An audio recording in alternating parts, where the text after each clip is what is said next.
The American dream of homeownership has become increasingly out of reach for millions of families. And today, I'm going to be examining one of the most pressing challenges facing our nation in this very moment: the housing affordability crisis.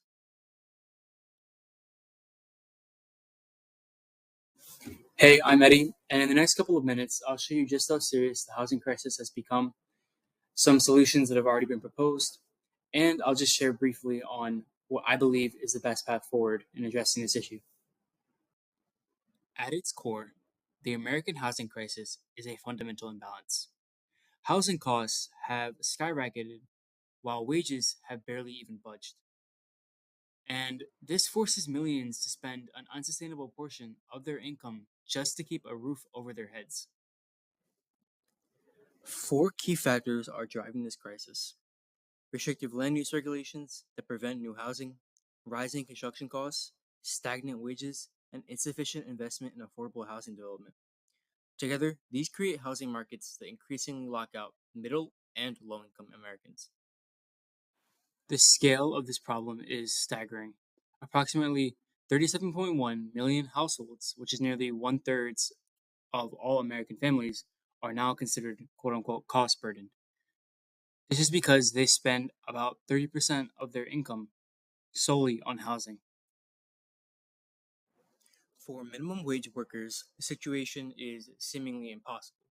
The National Low Income Housing Coalition reports that there is not a single county in America where a minimum wage worker can afford a two-bedroom rental without being cost burdened. This just isn't about money. Housing instability tears at our social fabric. Children in unstable housing show lower academic performance. Workers can't move to where jobs are available, and the healthcare system absorbs massive costs as housing instability contributes to chronic stress and delayed medical care. Economists estimate that housing shortages have reduced annual GDP growth by up to 0.7% over the past decade, and this represents billions in lost economic. More than 18,000 people are on wait lists for whole home repairs. Governor Shapiro's budget allocates $50 million for housing preservation. Eviction records haunt tenants and destabilize families and whole communities. Governor Shapiro has called on the General Assembly to pass, finally, eviction ceiling legislation, which I will be introducing for the third session in a row. More than 30% of Pennsylvanians are cost burdened.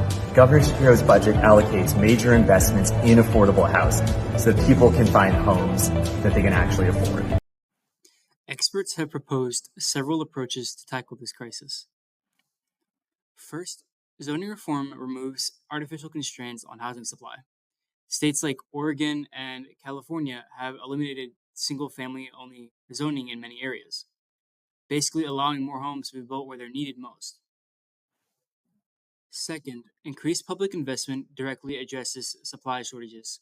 So, programs like the Low Income Housing Tax Credit have created millions of affordable homes, but they need significant expansion to meet current needs.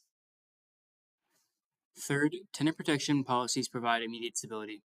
Just because eviction requirements, rent stabilization, and legal representation for tenants facing eviction all help prevent displacement, while long-term solutions develop. Finally, tax policy reforms could both incentivize affordable housing development and generate revenue for housing programs.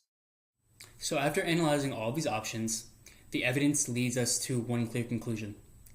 We need to combine comprehensive zoning reform with expanded public investment in affordable housing.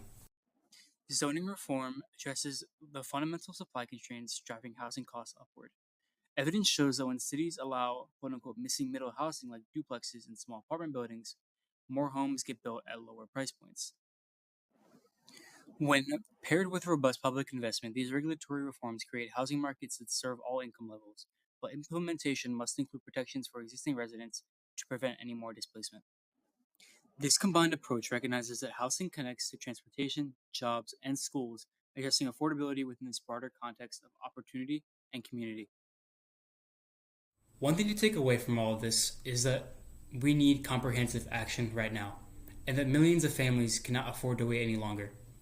But overall, thank you for watching, and have a great rest of your day.